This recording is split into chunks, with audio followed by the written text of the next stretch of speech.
네, 오늘 우리 마태복음 1장 말씀 통해서 우리 하나님의 말씀 함께 듣겠습니다. 이제 주보를 보셔서 아시겠지만 이제 이번 주부터 다니엘서를 마치고 마태복음을 함께 나누려고 합니다. 우리가 이 교회 초창기에 이제 기억하시는 분은 기억하시겠지만 이제 복음서를 함께 마가복음으로 나눈 적이 있죠. 근데 안 그때 없어졌던 분이 좀 반 이상인 것 같아요. 지금 생각을 해보니까 너무 그 초창기에 이 마가복음을 했었어가지고 그래서 이제 오랜만에 우리가 다시 복음서를 이제 보게 되는데요. 우리가 그동안 이제 한 이제 7, 8년 동안 다른 본문을 나누면서도 저도 이제 노력하고 많이 또 강조했던 거는 이 모든 성경에서 우리가 예수 그리스도를 배우고 그리스도의 영광을 볼 수 있다라고 나눴고, 또 우리가 다른 많은 본문을 통해서 또 다니엘서를 통해서도 우리 예수 그리스도의 영광에 대해서 같이 함께 나누었습니다. 그런데 이제 또 마음 한편에서 또 어떤 게 계속 있었냐면, 또 우리 예수님의 말씀을 또 직접 듣고 싶다, 또 예수님의 모습을 또 직접 살피고 싶다라는 마음도 마음 한편에 계속 있어서 이번에 이제 또 오랜만에 복음서를 이제 한번 살펴봐야겠다, 이렇게 마음을 먹게 되고 이제 마태복음을 시작하게 되었습니다. 그래서 이제 이렇게 마가복음 말고 이제 다른 복음서가 이제 마태도 있고 누가도 있고 요한도 있잖아요. 근데 이제 사실 다 만만치 않죠. 이렇게 다 분량이 깁니다. 많이 또 보셔서 아시겠지만. 그래도 그러면 왜 또 특별히 마태복음을 좀 우리가 좀 나누고 싶었냐니까, 이 마태복음은 또 몇 가지 특징이 있는데, 그 중에 하나가 예수님의 말씀이 많이 나와요. 예수님의 가르침과 말씀이 상당 분량 이렇게 나오고 있죠. 특별히 우리가 언제 한번 나누었었지만은 그 산상순이라고 해가지고 예수님의 가르침을 집약시켜 놓은 분량이 있어요. 그 부분이 있죠. 그게 이제 마태복음 5장에서부터 이제 나오는 내용이고, 그래서 이제 우리가 마태복음을 읽다 보면은 혹시 옛날에 저기 성경 중에 예수님의 말씀만 빨간색으로 이렇게 돼 있는 성경 기억나시는 분이 있으세요? 그러니까 옛날에는 그렇게 많이 나왔었는데, 특별히 이제 마태복음은 온통 빨간색이었어요. 그래서 예수님의 말씀을 굉장히 많이 이렇게 실었기 때문에, 그래서 우리가 좀 예수님의 말씀을 직접적으로 듣고 또 예수님의 가르침을 또 집중해서 듣고자 마태복음을 오늘부터 같이 함께 나누려고 합니다. 특별히 이제 우리가 신자의 정체성에 대해서 얘기를 할 때 모든 신자는 예수님의 제자라고 했어요. 그래서 이제 세례에 대해서 제가 말씀을 드릴 때 우리가 예수님의 제자로서 세례를 받는다고 했죠. 그랬을 때 우리는 이제 예수님으로부터 배워야 되고 예수님을 우리의 스승으로 여기면서 살아가야 된다고 했습니다. 그랬을 때 우리 예수님께서 무엇을 가르치셨고 우리가 이렇게 어떻게 살라라고 가르침을 주셨는지를 우리가 오늘부터 이 마태복음을 통해서 배우고 또 알아가기를 소망합니다. 특별히 오늘 우리가 이제 읽은 말씀은 예수님의 그 족보로 시작을 하죠. 그래서 이제 17절까지 그 예수님의 이 족보에 대해서 이렇게 쭉 이렇게 나오는데, 사실 이제 우리도 다 양반 집안이고 다 족보가 있잖아요. 근데 이제 그 하나님 말씀이 이렇게 족보로 시작하는 거에 있어서 우리가 이제 좀 낯설기도 하고 좀 이상하게 느껴지기도 합니다. 그런데 이제 이게 이제 신약에서는 족보가 2번 정도 나와요. 마태복음에 한 번 나오고 이제 누가복음에도 이제 나오는데, 구약은 사실 족보가 굉장히 많이 나오죠. 그래서 이제 성경에서 이 족보를 이야기하는 배경을 좀 우리가 알 필요가 있는데, 그 족보가 괜히 이렇게 나오는 것이 아니라 항상 이 전달하고자 하는 메시지가 있기 때문에 이 족보가 나오는 거죠. 특별히 여기서 이제 예수님의 그 족보를 이야기하는 이유는 이런 의미가 있어요. 예수님이 그냥 어느 날 갑자기 오신 것이 아니라 오래전부터 하나님이 약속하시고 계획하신 바를 이루시기 위해서 오셨다라는 의미가 이 족보에 담겨 있는 거죠. 특별히 이제 그걸 우리가 뭘 통해서 알 수 있냐니까 우리가 1절을 보면은 이제 알 수가 있는 거예요. 1절에 보면은 우리가 아까 읽었지만은 예수님을 가리켜서 이제 뭐라고 부르냐면 아브라함과 다윗의 자손이다 이렇게 부르고 있습니다. 그렇죠. 그 예수님을 가리켜서 이 아브라함과 다윗의 자손이라고 이렇게 부르는 거예요. 근데 이제 우리가 가만 생각해 보면 예수님을 가리켜서 이 다윗의 자손이라고 부르는 거는 그래도 좀 우리가 익숙하죠. 좀 많이 부르고 어디 뭐 이렇게 찬양에도 나오고 이렇게 우리가 익숙한 표현이잖아요. 근데 또 1절은 약간 특이한 게 아브라함의 자손이다 이렇게 아주 직접적으로 부르고 있는 거죠. 그랬을 때 우리가 이런 표현들을 생각해 보면은 사실은 이제 곰곰이 생각해 보면 다윗의 자손이라고 하는 것도 특이하고 예수님을 가리켜서 아브라함의 자손이라고 하는 것도 좀 특이한 표현이라고 할 수가 있어요. 우리가 느끼기에. 왜 그러냐니까 우리가 이제 분명히 알잖아요. 예수님의 아버지가 누구신지 알잖아요. 그죠? 예수님은 하나님을 아버지라고 부르셨잖아요. 그러니까 우리가 예수님은 하나님의 아버지, 하나님의 아들인데 왜 성경에서는 아브라함의 자손이라고 부르고 다윗의 자손이라고 부르냐는 거예요. 또 보면 이제 뭐 예수님이 한 번도 이렇게 공생애 사역을 하시면서 아브라함을 가리켜서 뭐 내 아버지다 이렇게 하신 적이 없어요. 그죠? 뭐 심지어 내 조상이다 이렇게 하신 적도 없고 다윗을 가리켜서도 마찬가지예요. 다윗이 내 아버지다. 다윗이 내 조상이다 이렇게 말씀하신 적도 없습니다. 그런데 왜 성경에서는 특별히 이제 마태복음 1장 1절에서는 예수님을 가리켜서 아브라함의 자손이다, 다윗의 자손이다 이렇게 말하느냐는 거죠. 그랬을 때 이 표현은 하나님께서 아브라함에게 또 약속하셨고 이 다윗에게 약속하신 바를 예수님을 통해서 이루셨다라는 의미로서 성경은 예수님을 가리켜서 다윗의 자손, 아브라함의 자손이다라고 부른다는 사실을 우리가 오늘 잘 이해할 필요가 있겠습니다. 그렇죠. 이게 우리가 이제 흔히 이렇게 나오는 표현이고 또 어디선가 많이 들어보기는 했지만은 성경이 이렇게 말하는 이유와 배경을 우리가 잘 이해할 필요가 있는 거예요. 그럴 때 왜 마태복음 1장이 족보로 시작하는가도 우리가 알 수가 있는 거죠. 그러면 우리가 이제 어떤 약속을 이루는지를 알아야겠죠. 하나님께서 아브라함에게 어떤 약속을 주셨습니까? 그랬을 때 우리가 이거를 나눈 적이 많이 있었는데 우리 이 아브라함 언약이라고 이렇게 부른다고 했어요. 이 아브라함 언약에서 특별히 하나님께서 아브라함을 통해서 약속하신 거는 크게 보면 이제 세 가지였죠. 먼저는 땅을 주신다고 하셨고 또 자손을 주신다고 하셨어요. 아브라함의 씨, 아브라함에게 아브라함의 씨를 주시고 그 민족을 주신다라고 하셨죠. 또 그리고 그 민족과 그 땅에서 살아가는 백성들에게 복을 베풀겠다. 하나님께서 복 주시겠다라는 약속을 주셨어요. 그래서 이제 우리가 이 약속을 통틀어서 이제 아브라함 언약이다라고 이렇게 부른다고 했습니다. 그랬을 때 이 아브라함 언약은 어떤 의의가 있냐니까 하나님께서 아브라함의 자손을 통해서 하나님의 나라, 하나님이 다스리시는 그 나라를 세워가시겠다, 회복해 가시겠다라는 의미가 있다고 했어요. 왜 그러냐니까 그 창세기 말씀에서 보면은 그 하나님께서 아브라함을 부르시기 직전에 어떤 사건이 있었냐니까 이 바벨탑 사건이 있었어요. 바벨탑 사건이. 근데 바벨탑 사건이 어떤 사건이에요? 이 인류가 하나님을 향해서 전체적으로 반역을 하고 반기를 든 거잖아요. 우리가 하나님의 이 간섭을 피해서 우리끼리 한번 살아보자 해가지고 탑을 높게 쌓으면 우리가 땅에서 흩어지는 걸 면하니까 한번 우리가 그렇게 해보자 해서 이제 인류 전체가 아주 똘똘 뭉쳐서 이제 반역을 행하려고 이렇게 모인 거죠. 그랬을 때 이제 하나님이 그 바벨도 심판하시고 이렇게 하셨는데 그 다음에 부르시는 사람이 아브라함인 거예요. 아브라함. 그래서 이제 아브라함을 통해서 지금 약속하시는 게 뭐예요? 너에게 땅도 주고 너에게 자손도 주고 내가 그 자손에게 복을 베풀겠다 이렇게 말씀을 하시는 거예요.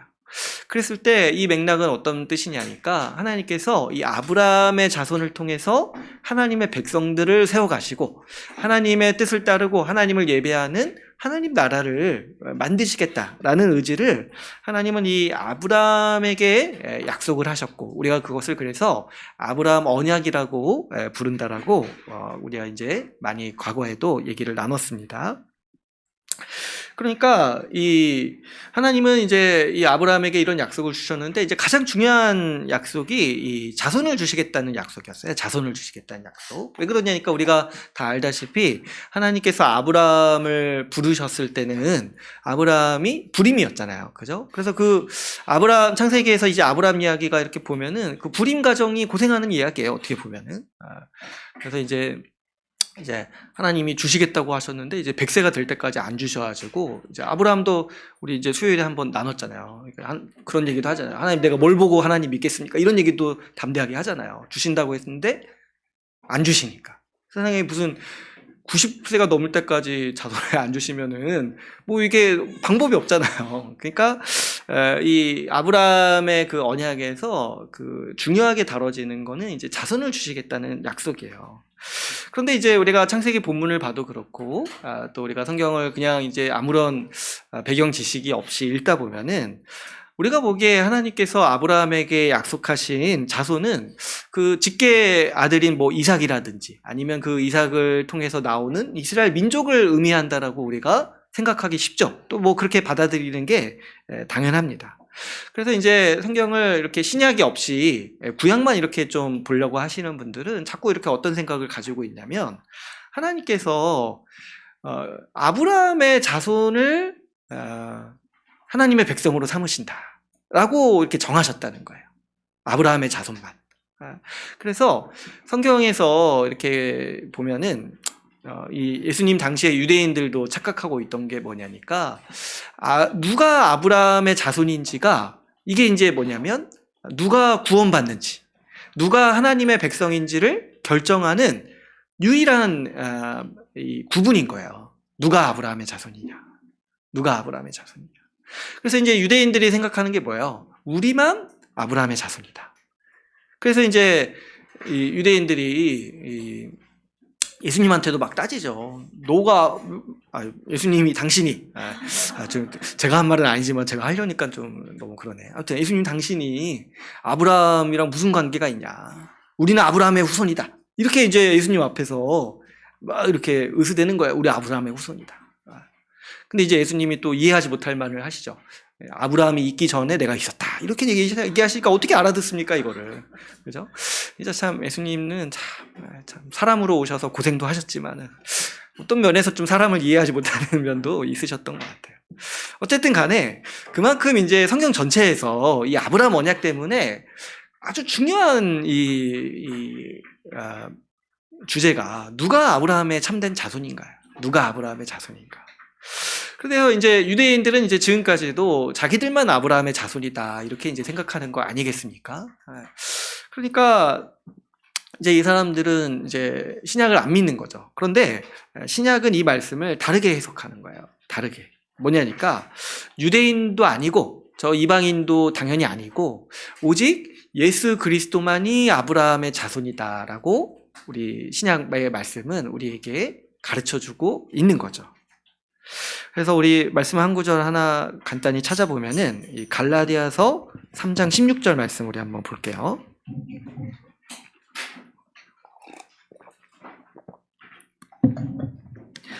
우리 한번 찾아서 갈라디아서 3장 16절 말씀 같이 한번 읽어보겠습니다. 갈라디아서 3장 16절 읽어볼게요. 시작. 이 약속들은 아브라함과 그 자손에게 말씀하신 것인데 여럿을 가리켜 그 자손들이라 하지 아니하시고 오직 한 사람을 가리켜 내 자손이라 하셨으니 곧 그리스도라. 아멘. 여기 이제 그 사도 바울이 이 창세기 말씀에 대해서 주의를 다는 건데 이게 무슨 말이냐니까 하나님께서 아브라함에게 자손을 주시겠다, 씨를 주시겠다 이렇게 약속하셨을 때 그게 단수라는 거예요. 단수. 우리 한국말은 사실 단수 복수를 그렇게 크게 구별하지 않기 때문에 우리가 이게 약간 낯설 수 있지만 하나님은 아브라함에게 한 명의 자손을 주시겠다는 약속을 주셨다는 거예요. 그래서 그 약속을 이제 돌이켜 보니까 이게 그 이스라엘의 그 핏줄을 얘기하는 게 아니라 결국에 하나님께서 궁극적으로 의도하신 게 뭐냐니까 훗날에 보내주실 유일한 자손, 예수 그리스도 한 분을 이때부터 약속하신 거다라고 사도 바울은 창세기 말씀을 이렇게 우리에게 가르쳐주고 있는 거죠. 그러니까 하나님은 이제 아브라함에게 이제 아브라함이 이해할 수 있는 언어로 자손을 주시겠다, 하나님의 백성을 주시겠다, 그리고 그 백성을 통해서 하나님 나라를 이루어 가겠다라고 이렇게 약속을 주셨지만은 하나님께서 그때도 궁극적으로 마음에 품고 계시고 계획하셨던 바가 뭐냐니까 아브라함의 이 혈통을 통해서 예수 그리스도를 보내주시겠다, 이렇게 말씀하셨다는 거예요. 그래서 지금 이제 이 마태복음 1장 1절에서 예수님을 가리켜서 아브라함의 자손이다라고 하는 이유가 그래서 있는 거죠. 그러니까 하나님께서 아브라함에게 약속하셨던 그 하나님 나라의 백성, 하나님 나라의 그 주체, 그 자손을 하나님이 예수 그리스도를 통해서 이루시겠다라는 선언이고, 그 약속이 예수 그리스도를 통해서 성취됐다라는 의미로서 이 마태복음에서는 예수님을 가리켜서 뭐라고 부른다고요? 아브라함의 자손이다라고 이렇게 부르고 있는 것이죠. 그러니까 하나님은 이제 아브라함에게 하나님 나라의 회복과 이 완성을 약속하셨는데, 그것을 결정적으로 이루시는 분이 누구냐는 거예요. 했을 때 바로 예수 그리스도다. 유대인들 너희가 아니라, 너희 이스라엘 너희 민족이 아니라 바로 예수 그리스도를 통해서 하나님께서 하나님 나라를 이루시겠다라는 의미가 예수님을 가리켜서 아브라함의 자손이라고 부르는 이 말씀에 담겨 있다는 거죠. 그랬을 때 이제 놀랍게도 이제 아브라함도 이 사실을 알았던 것 같아요. 그래서 이제 예수님이 이제 다른 복음서에서는 뭐라고 말씀하시냐니까 내가 있기 전에 내가 아브라함 이전에 있었다고 했잖아요. 그러니까 아브라함도 나의 때 볼 것을 기대했다라고 했어요. 그리고 마침내 보고 기뻐했다, 이렇게 이제 예수님이 말씀을 하세요. 그러니까 아브라함도 그 어느 시점에서는 안 거죠. 이게 이상만을 가리켜서 말씀하신 말씀이 아니라 훗날에 오실 예수 그리스도를 예표하는 거구나, 말씀하시는 거고 약속하시는 거라는 걸 안 거예요, 아브라함도. 그래서 예수님이 아브라함도 나의 때 볼 것을 기대하고 있다가 마침내 기뻐했다, 이런 말씀을 이제 하시는 거예요. 그러니까 이제 아브라함이 얼마나 신기했겠어요. 자기 후손으로 예수님이 오신다는 그게 얼마나 영광스럽고 또 그것을 얼마나 기뻐했겠습니까. 그래서 이제 예수님이 이제 그런 말씀을 하시면서, 그래서 이제 예수님도 아브라함의 자손이라는 이런 말씀을 듣지만 아브라함을 가리켜서 뭐 내 조상이다, 아버지다 이런 얘기를 안 하시잖아요. 그죠? 관계가 이제 그런 거예요. 하나님께서 약속을 아브라함의 자손으로 보내주시겠다, 이렇게 약속을 하셨으니까 예수님이 아브라함의 자손으로서 이렇게 오신다는 거죠. 그래서 이제 오늘 본문에 이 아브라함으로부터 시작되는 족보가 이렇게 나오는 거예요. 예수님이 바로 그 약속의 성취자시다. 그러면 또 본문에 보면은 또 뭐라고 합니까? 1장 1절에 보면 이 다윗의 자손이시다, 이렇게도 말씀을 하십니다. 그래도 우리가 이제 예수님을 가리켜서 이 다윗의 자손이다 이렇게 부르는 건 좀 익숙한 표현이에요. 그죠?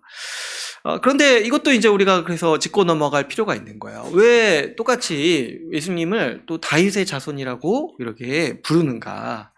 이것도 역시 아브라함과 마찬가지로 하나님께서 다윗에게 하신 약속과 관련이 있다는 거죠. 그러면 여러분 이제 하나님께서 다윗에게는 어떤 약속을 주셨는가 생각을 해봐야겠죠. 그랬을 때 그 약속에도 이 배경이 좀 있어요. 하나님이 이제 다윗에게 약속을 주신 것을 우리가 이제 이것도 다윗 언약이다 이렇게 부르죠. 그런데 이 언약에는 이제 배경이 있는데 뭐냐면 다윗이 이제 왕이 되고 어느 정도 이제 안정되고 이렇게 보니까 자기는 이제 궁궐에 있는데 하나님의 하나님의 그 전은 여전히 천막에 있는 거예요. 그때까지 이제 출애굽 시절을 이제 지내와서 장막 성전이었기 때문에 그 하나님의 궤는 성전에 있고 자기는 궁궐에 있으니까 자기가 이게 이제 마땅치 않다라고 이제 생각을 한 거예요. 그래가지고 이제 선지자한테 내가 하나님의 집을 짓겠습니다. 이렇게 얘기를 하는 거예요. 그랬더니 그 선지자가 이제 나단 선지자인데, 하나님께서 기뻐하시겠다. 그렇죠. 우리가 인간적으로 그렇지 않겠어요? 집 지어준다는데 뭐 싫어할 분이 어디 있습니까? 그래서 이제 나단 선지자가 이렇게, 그거 좋겠다. 이렇게 얘기를 하고 돌아가는데, 그날에 이제 하나님께서 나단 선지자를 통해서 주시는 말씀이 뭐냐면, 내 집 짓지 말라는 거예요. 내 집 짓지 말아라. 그래서 이제 다윗한테 말씀하시는 게, 네가 뭔데 내 집을 짓냐? 내가 집이 뭐가 필요하냐? 맞죠?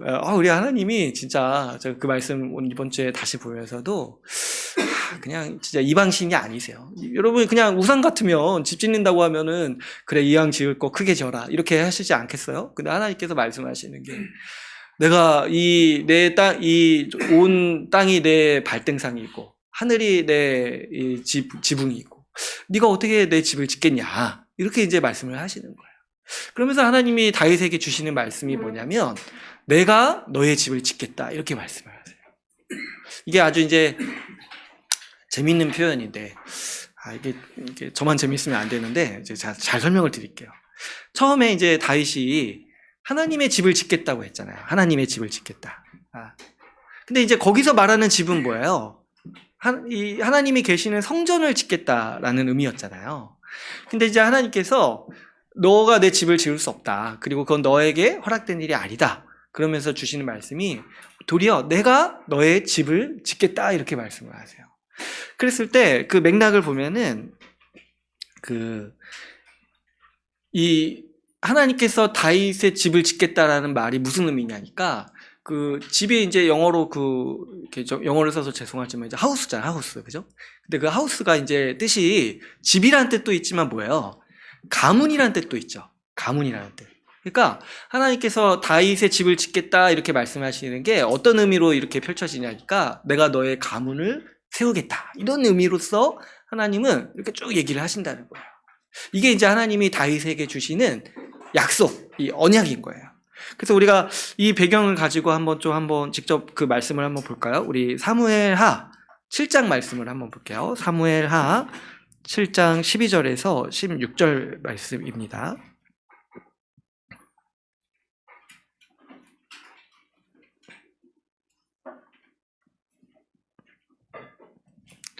사무엘하 7장 12절에서 16절 말씀.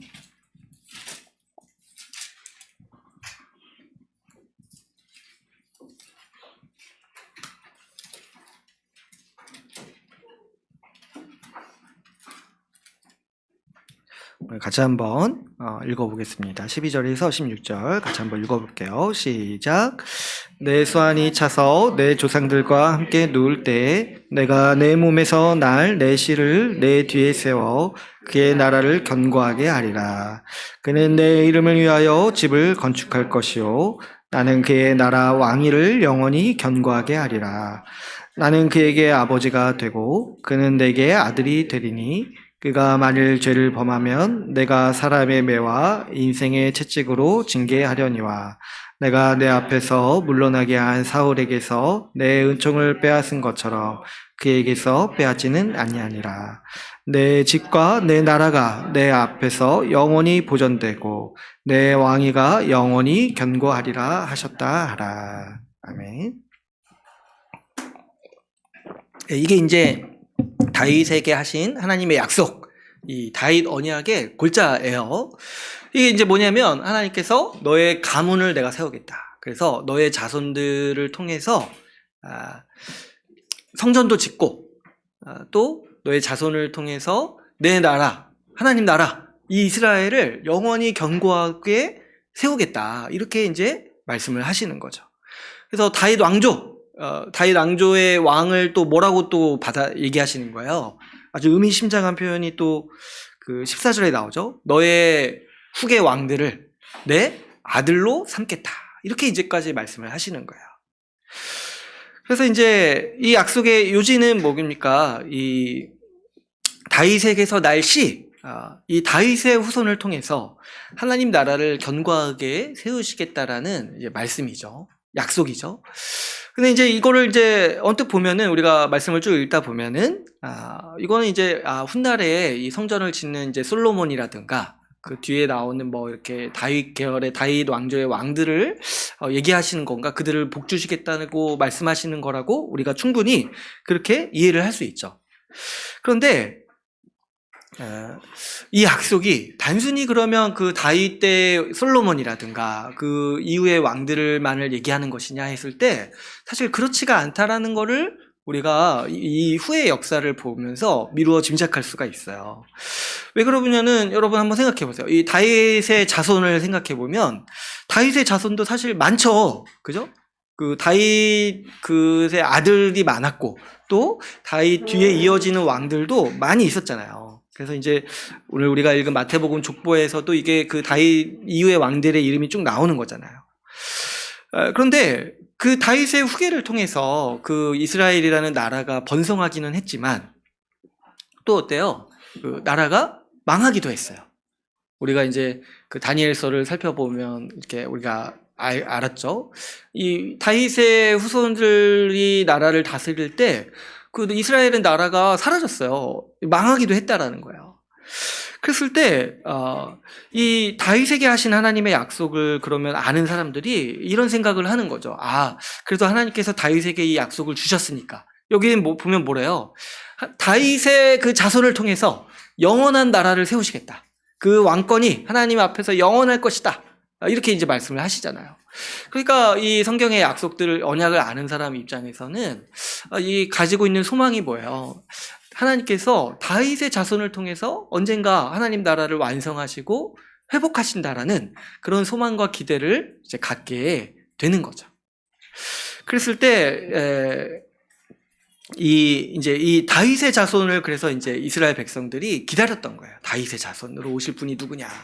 그래서 이제 지금 신약을 안 믿는 유대인들은 지금도 기다리고 있다는 거 아닙니까? 그래서 이제 그 이스라엘 그 국기 보면은 그 별을 하나 그려져 있잖아요. 그게 이제 우리 뭐 저는 잘 모르지만 이 다윗의 별이라고 이렇게 부른다잖아요. 그러니까 이제 지금도 다윗의 후손이 오기를 이제 기다리고 있다는 거예요. 다윗의 후손. 그럼 좀 기다리기만 하지 왜 이렇게 난리를 피는지 모르겠어요. 좀 얌전히 기다려야 될 거 아니에요. 그죠? 하여튼 진짜 구약도 잘 모르면서 진짜. 하여튼 신약을 모르니까 이제 구약을 아주 엉터리로 보고 있는 거예요. 그죠? 아무튼 이제 제가 딴 얘기하면 안 되는데. 갑자기 열이 받아가지고. 아무튼 그랬을 때 지금 마태복음 1장 1절이 선언하는 게 뭐예요? 예수님이 다윗의 자손이다. 다윗의 자손은 그 다윗의 그 바로 다음 왕이었던 솔로몬도 아니고 그 이후에 나왔던 왕들도 아니고 하나님께서 궁극적으로 다윗에게 약속하셨던 바가 뭐냐, 그 자손이 누구냐니까 바로 예수 그리스도라는 거예요. 예수 그리스도. 근데 이제 놀랍게도 다윗도 그걸 알았다는 거예요. 다윗도. 그래서 다윗이 지은 시편 중에 내 주님이라고, 자기 후손인데 내 주님이라고 부르는 시편이 있어요. 주님이 제가 이제 정확히 지금 그 본문을 인용하진 않는데 아무튼 이제 내 후손으로 올 왕에게 다윗이 존대를 하는 거예요. 내 주님 이렇게 부르는 거예요. 그래서 우리가 이제 성경을 이렇게 쭉 읽다 보니까 이 시편을 또 연구하시는 분들이 다윗도 자기의 후손으로서 그리스도가 오신다라는 거를 미리 보고 알았다는 거를 이제 우리가 이해할 수 있게 된 거예요. 아무튼 이 예수님을 가리켜서 이 다윗의 자손이라고 부르는 이유는 뭡니까? 바로 예수님이야말로 하나님이 약속하신 바로 그 왕이다. 하나님 나라를 영원히 하나님 앞에서 세우실 그 약속된 왕이라는 것을 다윗의 자손이라는 표현으로서 이렇게 행한다는 거죠. 부른다는 거죠. 그래서 다윗의 자손으로서 예수님은 어떤 분이라는 거예요? 하나님 나라의 왕으로 오셔서 우리에게 이 하나님 나라의 복을 온전히 우리에게 주실 분이라는 그런 의미로서 예수님을 가리켜서 이 다윗의 자손이라고 부른다는 거죠. 그래서 이제 오늘 우리가 읽은 마태복음 1장 1절 말씀에서 어떻게 얘기를 하는 겁니까? 예수님이 아브라함의 자손이고 다윗의 자손이다. 이 말은 뭐예요? 하나님께서 아브라함에게 약속하시고 또 다윗에게 약속하셨던 그 내용, 그 하나님 나라에 대한 그 약속을 이제 예수 그리스도를 통해서 완성하시고 성취하신다라는 의미가 바로 우리가 오늘 읽은 마태복음 1장 1절, 마태복음 1장에 나오는 그 족보에 담겨 있는 목적이자 의미라는 거예요. 예수 그리스도가 하나님의 이 모든 약속을 이루시기 위해서 오셨다. 그래서 그거를 요약해서 이제 줄여서 하는 말이 뭐냐면 예수님이 아브라함의 자손이다. 예수님이 다윗의 자손이다. 이렇게 얘기를 하고 있는 것이죠. 그러니까 우리가 이제 이런 이 굉장히 짧은 표현이지만 성경은 굉장히 좀 권위 있는 성경이 말씀이기 때문에 이렇게 풀어서 설명해 주지 않는 경우도 있어요. 근데 이제 우리가 이 사도들의 가르침과 또 예수님의 가르침과 또 교회가 쌓아온 이 성경의 지식들을 통해서 이 말씀이 뭘 의미하는지를 이제 우리가 자세히 알게 되는 거죠. 원래 이제 우리가 구약을 좀 잘 알았으면은 이런 표현들이 우리한테 익숙한 건데 사실 우리가 구약에 익숙하지 못하다 보니까 이제 좀 잘 모르는 거예요. 이제 뭐 그냥 의뢰 그냥 그렇게 부르는 표현이다. 족보가 여기서 왜 필요하지? 이런 생각들을 우리가 이제 하게 되는데 사실은 그렇지 않고 여기서 이제 족보가 나오는 이유는 특별히 우리 이제 신약 그 성경에 이렇게 그 순서를 보면 마태복음이 신약 맨 앞에 나오잖아요. 그게 이제 그래서 의미가 있는 거예요. 구약이 끝나고 딱 마태복음이 시작할 때 예수님의 족보가 나오면서 딱 선언을 하는 거죠. 하나님의 모든 약속이 이제 그리스도를 통해서 이루어졌다. 그게 이제 마태복음 1장 1절의 선언. 아브라함과 다윗의 자손, 예수 그리스도의 계보다. 이 선언이 바로 이렇게 이제 시작을 하는 것이죠. 그래서 이 약속들을 알고 우리가 이 족보를 이해할 필요가 있는 거죠. 또 그래서 이 약속들은 공통적으로 또 뭘 약속하고 있냐니까 하나님 나라에 대해서 이제 약속을 하고 있는 거죠. 하나님 나라에 대해서. 아브라함에게는 이제 하나님 나라의 회복을 말씀하셨고 또 그 다윗에게는 그 하나님 나라를 영원히 다스릴 왕을 주시겠다라고 약속을 하셨으니까 그 당사자가 예수 그리스도신데 그래서 결국 이 예수 그리스도가 오셔서 하시는 일이 뭡니까?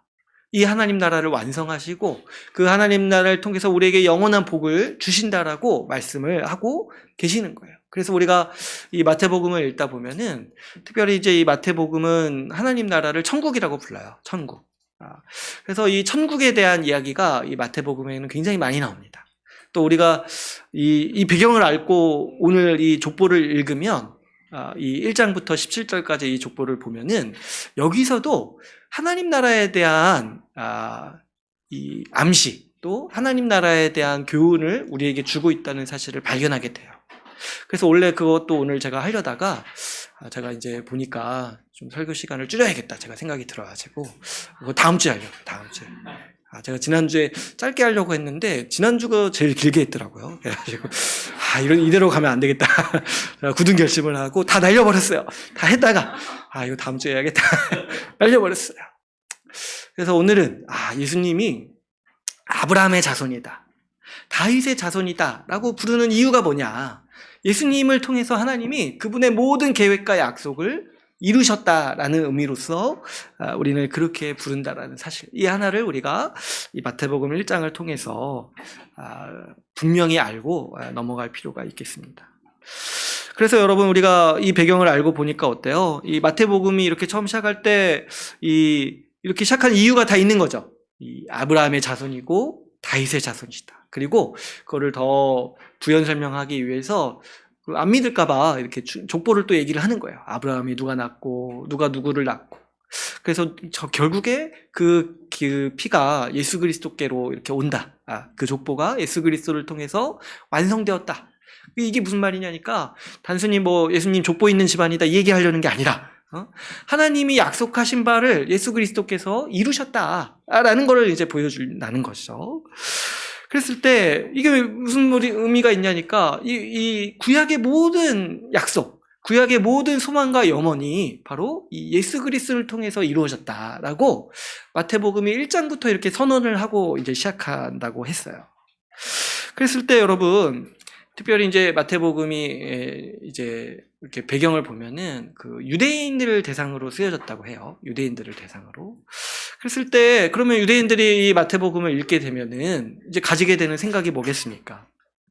이 구약을 잘 배우고 또 어렸을 때부터 이 구약의 약속들을 알고 또 소중히 여기던 그 당시 이제 이스라엘 민족, 유대인들이 이 마태복음의 족보를 보면 딱 어떤 생각이 들겠어요? 아, 마침내 우리가 기다리던 분이 오셨구나. 바로 그분이 예수 그리스도시구나. 아, 이 예수 그리스도를 보내시려고 하나님께서 그동안 준비하셨구나. 이런 우리의 그동안 우리 민족과 그 오랫동안 염원해오던 그 소망이 이루어졌다 생각하면서 이 예수님을 기뻐하지 않았겠습니까? 그래서 이제 이 마태복음 1장이 그런 이제 의미가 있는 거예요. 아, 예수 그리스도가 마침내 오셨다. 그리스도가 오셔서 우리의 모든 염원을 충족시켜 주시고 우리의 모든 소망을 만족시키셨다. 라는 그런 이제 배경과 그런 목적을 가지고 이 마태복음의 이 족보가 쓰여진 거죠. 그런데 이제 오늘날 우리가 이 말씀을 읽을 때 좀 안타까운 면은 우리가 이 예수님을 향하는 정서가 좀 많이 다르다는 생각을 하게 되는 거예요. 그렇죠. 여러분, 우리가 이 족보를 읽을 때, 야, 정말 엄청나다. 이런 생각은 잘 안 하잖아요. 그죠? 이게 왜 여기 있지? 이런 생각을 하잖아요. 이제 그거는 이제 우리가 이제 앞에서도 제가 말씀드렸다시피 이제 구약에 대해서 좀 약하다 보니까, 이 마태복음 1장 같은 이런 이제 표현들에 대해서 우리가 좀 이해하기가 좀 약간 부연 설명이 필요한 거죠. 근데 이제 그 외에도 우리가 이제 전반적으로 이 교회 분위기라든가 이런 좀 방향성을 보면은 좀 우리 현대교회를 진단할 때 전반적으로 예수님에 대해 관심이 없고 이 미지근하다는 평가를 하게 됩니다. 그러니까 이 마태복음 1장의 이 정서와는 약간 괴리가 있는 거죠. 마태복음 1장은 마침내 그분이 오셨다. 마침내 우리의 소망이고 우리의 모든 염원을 성취하시는 그 예수 그리스도가 오셨다 이렇게 선언하는데 정작 이제 우리가 예수 믿는 우리는 약간 예수님에 대해서 그 정도까지가 아닌 것 같은 거예요. 전반적으로 좀 관심이 없고 전반적으로 좀 예수님을 소망하거나 그런 것들이 많이 약하다는 거죠. 그래서 이제 단적인 예로 이제 우리가 이 한국 교회의 어떤 교회 전반적인 그런 어떤 설교라든가 이 설교에서 다루는 주제를 보면은 예수님이 나오는 경우가 많이 없다는 거예요. 예수님을 주제로 하는 설교라든가 교회 교육이라든가 프로그램이라든가 이런 게 많이 없다는 거예요. 그래서 뭐 이렇게 성인들 향해서도 그렇고 뭐 이렇게 주일학교도 마찬가지라는 거예요. 그렇게 뭐 하냐 보니까 이제 주일학교에서는 뭐 이런 뭐 맨날 인물들 이런 거 이렇게 뭐 이렇게 뭡니까 뭐 요셉, 뭐 다윗, 다니엘 이런 사람들 이렇게 배운다는 거예요. 그래서 성경에 누구 있고 그 사람이 어떻게 믿음으로 살았는지 이런 거 위주로 많이 한다는 거예요. 근데 뭐 그게 나쁘다는 게 아니라 이제 제가 좀 말씀드리고 싶은 거는 그 예수님이 너무 교회에 안 계시는 것처럼 느껴진다는 거죠. 우리가 주일에 와서 예수님에 대해서 잘 못 듣는다는 거예요.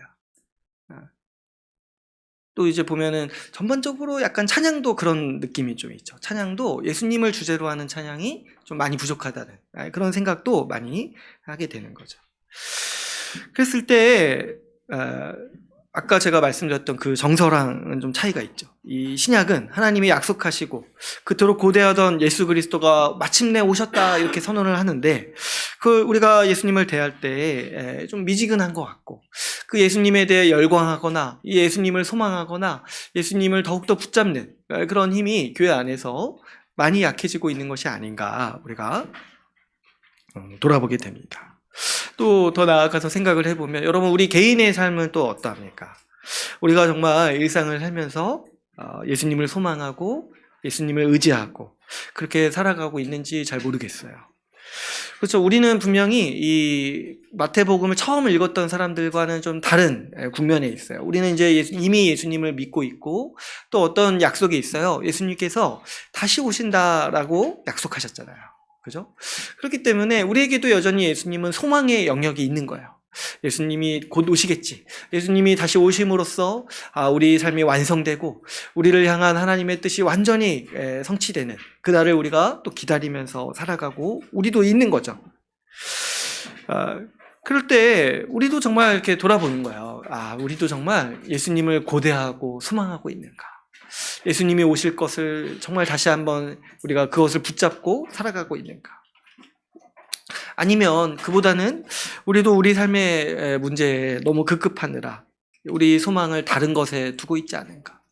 우리가 좀 착각하고 있는 거 아닌가 이제 저도 돌아보게 되는 거죠. 자꾸 우리의 어떤 소망과 우리의 어떤 복이 정말 이 땅에서 우리가 조금 더 편해지고 조금 더 만족하고 조금 더 내 욕심을 채우고 이런 것에 내 소망과 만족이 있다고 생각해야지고 예수님 곧 오신다라는 생각이 없이 그렇게 우리가 살고 있지 않은지 우리는 돌아볼 필요가 있는 거죠.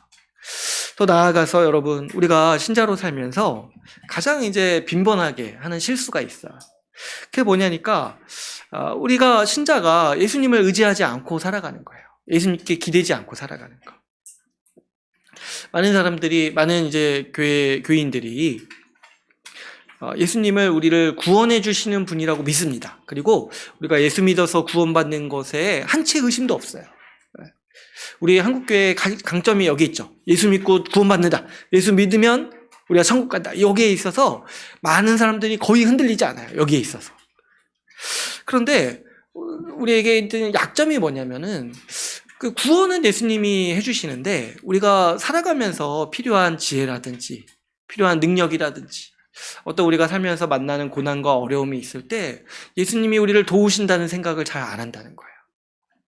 구원은 예수님이 주시는데 우리가 살면서 필요한 힘과 지혜는 다른 것에서 우리가 얻을 수 있다라고 우리가 생각하는 거. 이런 태도가 우리 신자가 오늘날 살아가면서 갖게 되는 가장 빈번하고 어떻게 보면은 가장 치명적인 실수이기도 하는 거죠.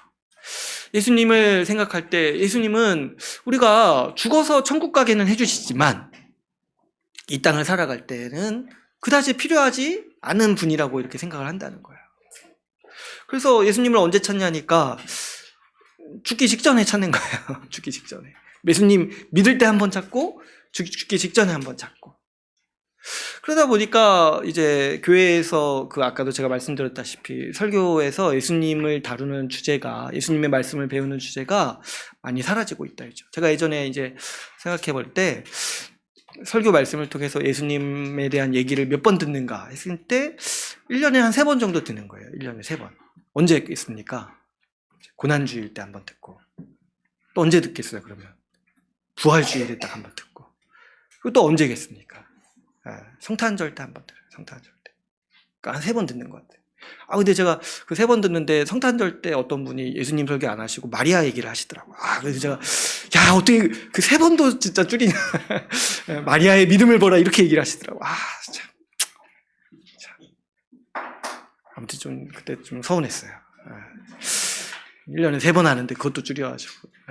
아무튼 이제 그만큼 제가 좀 과장해서 말하는 거지만, 그만큼 좀 교회의 흐름도 그렇고, 좀 우리 삶의 맥락도 그렇고, 우리 삶에 예수님은 그냥 이렇게 한번 처음 믿을 때 필요하고, 죽었을 때, 죽기 직전에 한번 필요하신, 그 나머지 우리가 이 삶을 살아가고 우리의 당면한 문제들을 해결하고 우리의 이 많은 삶의 국면들을 헤쳐나갈 때는 마치 없는 분처럼 느껴진다는 거예요.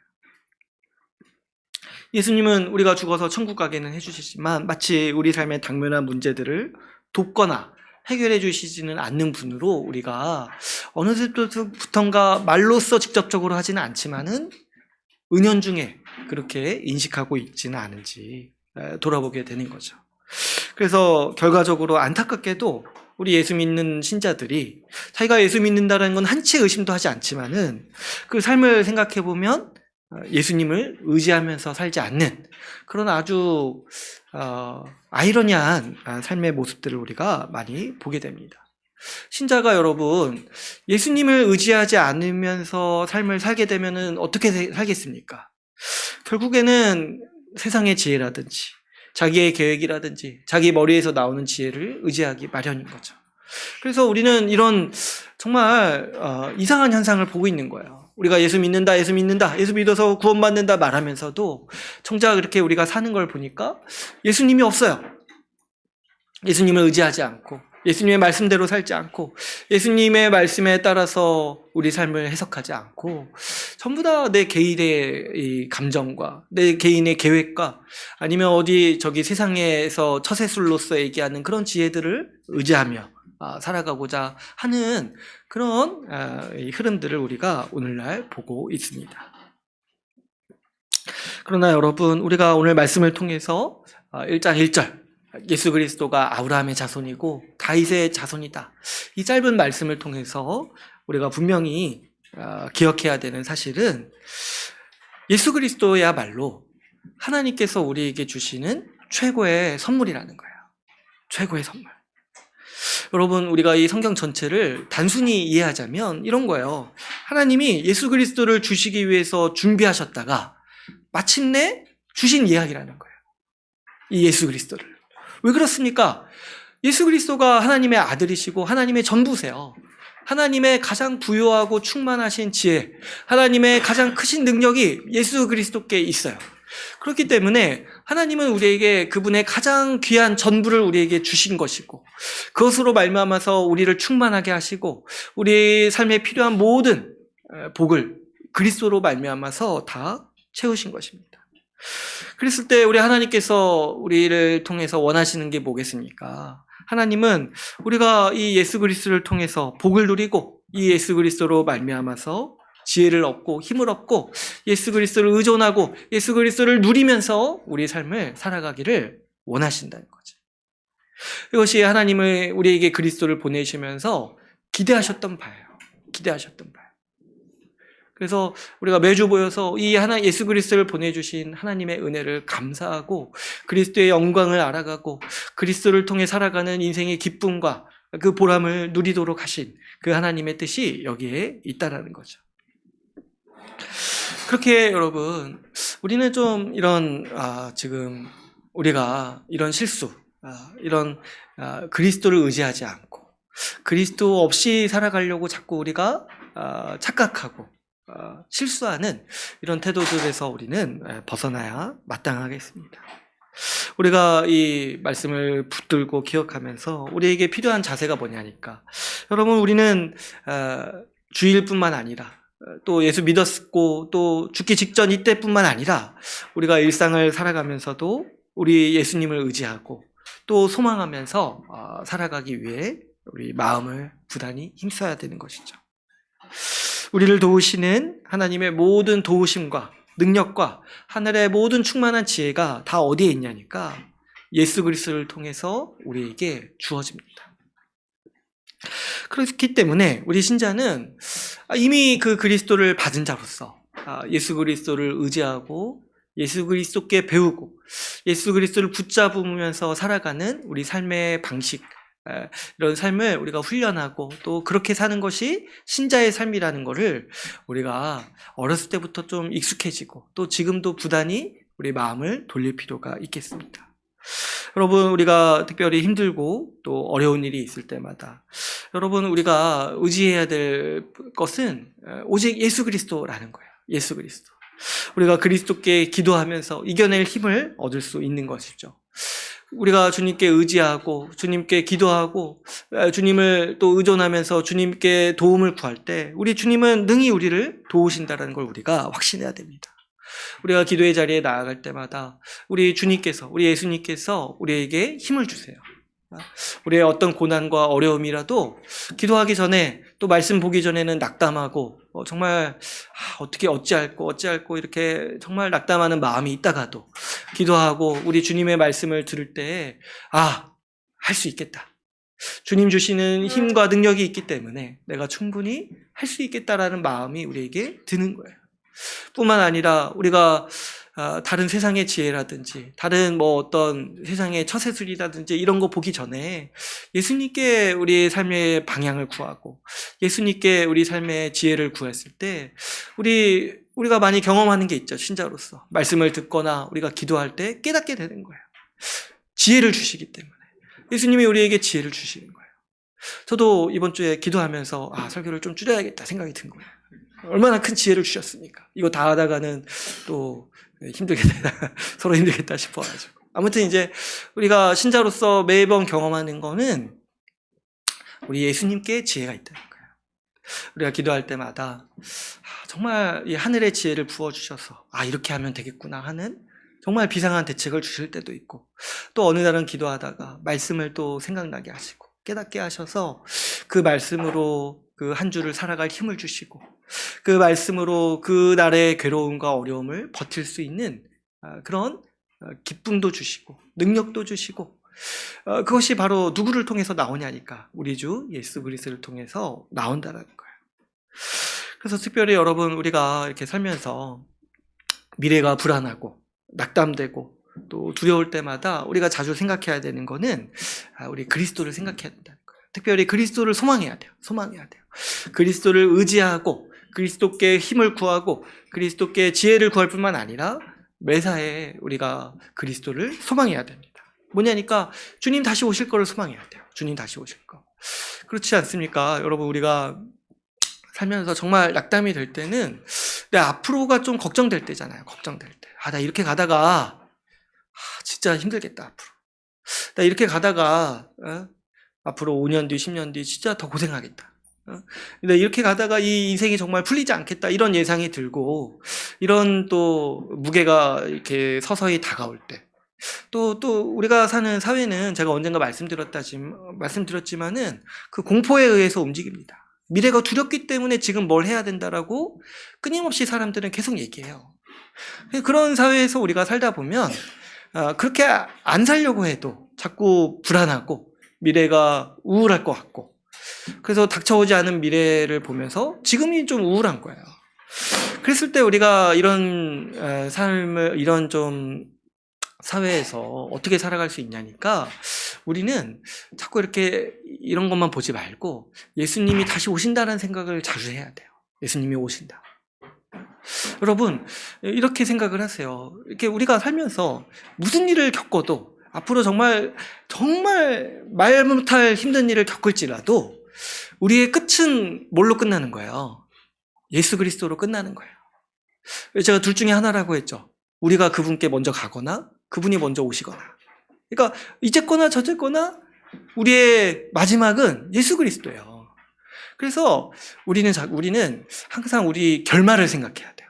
자꾸 이렇게 막 3년 뒤, 5년 뒤, 10년 뒤 그런 거 생각하지 말고 물론 이제 어느 정도 예상되는 면들이 있어서 좀 걱정될 때가 있죠. 근데 그럴 때 어떻게 해야 됩니까?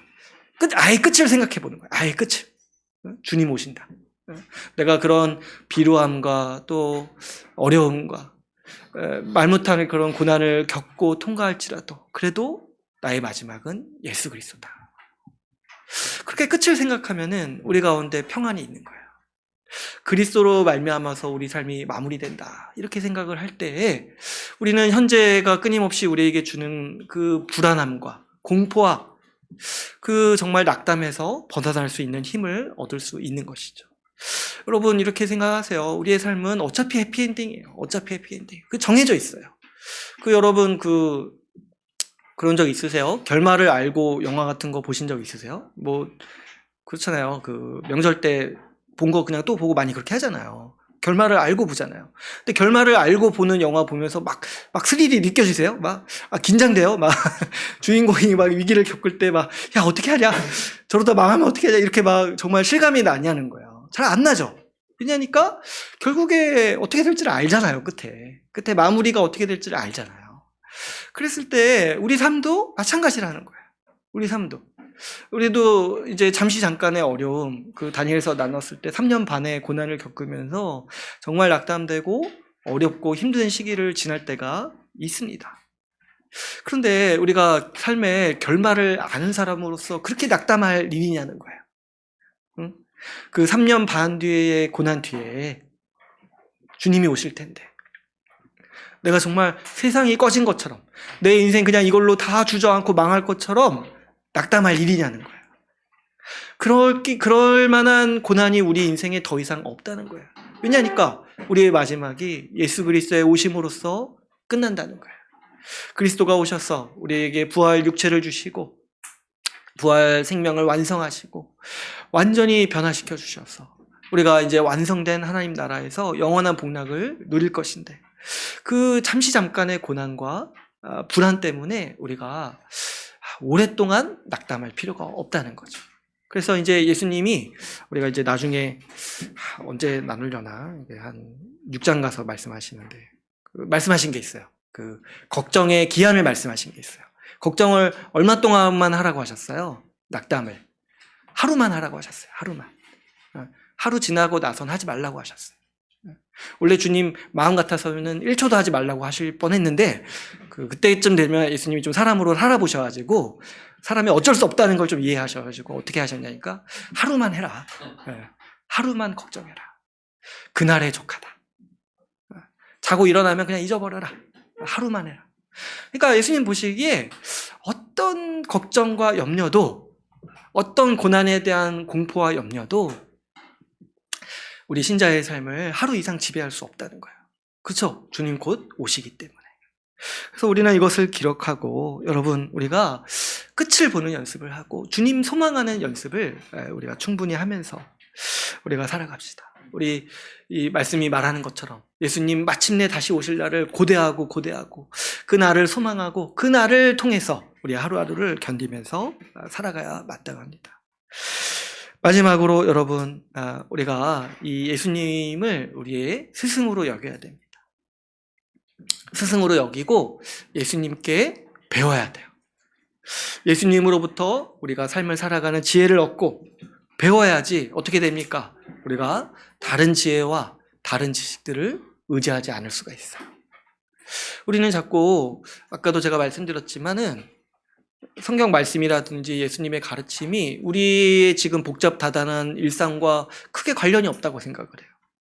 우리 막 최첨단 시대를 살고 있기 때문에 마치 저기 이 기술자들이나 전문가들이 우리 삶을 지도할 수 있는 권위도 있고 지혜도 있다라고 생각해가지고 우리는 자꾸 다른 사람의 의견을 청취하고 아니면 뭐 내가 신뢰할 수 있는 사람의 의견을 청취하고 그렇게 살아갑니다. 왜 그러냐니까 예수님에게 지혜가 있다는 걸 잘 우리가 생각하지 않기 때문에 그래요. 우리가 예수님의 제자고 예수님이 우리의 스승이다라는 이 인식이 없기 때문에, 바꿔 말하자면 우리 세례 때 나눴던 것처럼 내가 세례받은 자라는 의식이 자꾸 우리에게 없기 때문에 우리는 자꾸 예수님께 배우지 않고 다른 것을 배우고 다른 세상의 지혜와 지식으로서 우리 삶을 복되게 양해할 수 있다라고 우리는 자꾸 생각을 합니다. 그러나 우리는 전혀 그런 사람들이 아니라는 걸 생각해야 돼요. 우리는 예수님께 배워야 됩니다. 예수님의 가르침, 말씀에 따라 사는 길이야말로 우리가 이 세상에서 누릴 수 있는 가장 지혜로운 삶이죠. 가장 복된 길인 것을 우리가 신뢰하면서 살아갑시다.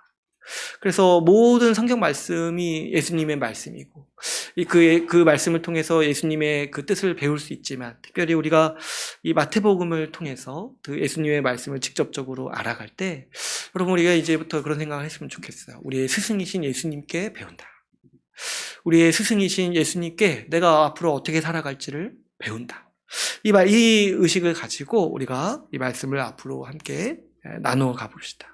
그래서 이 예수님의 말씀을 통해서 우리의 삶을 세우고 우리가 당면한 문제가 있을 때 예수님이 이에 대해서 어떻게 가르치시고 말씀하시는지를 청종하면서 우리 예수님의 말씀 더 배우고 그 말씀에 따라서 더 의지하고 예수 그리스도를 또 소망하면서 그런 삶으로 우리가 성숙해지는 우리 신자가 되기를 우리가 소망하면서 같이 함께 또 마태복음 함께 나눠봅시다. 다음 주부터. 이제 오늘 말씀을 맺겠습니다.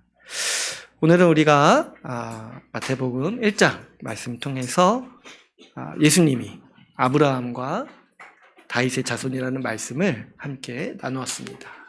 이 표현은 하나님의 모든 약속이 예수 그리스도를 통해서 이루어졌다라는 뜻이라는 것을 우리가 같이 얘기를 했죠.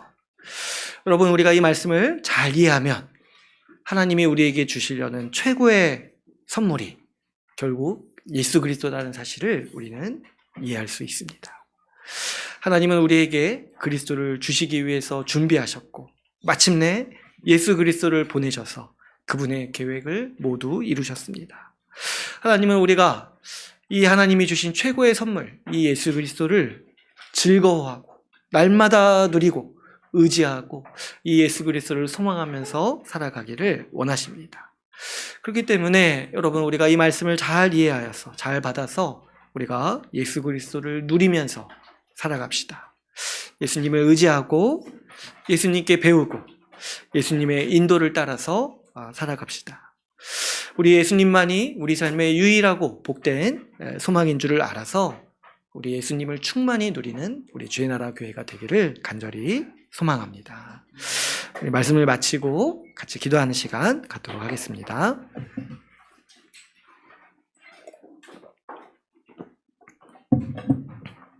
우리 이 시간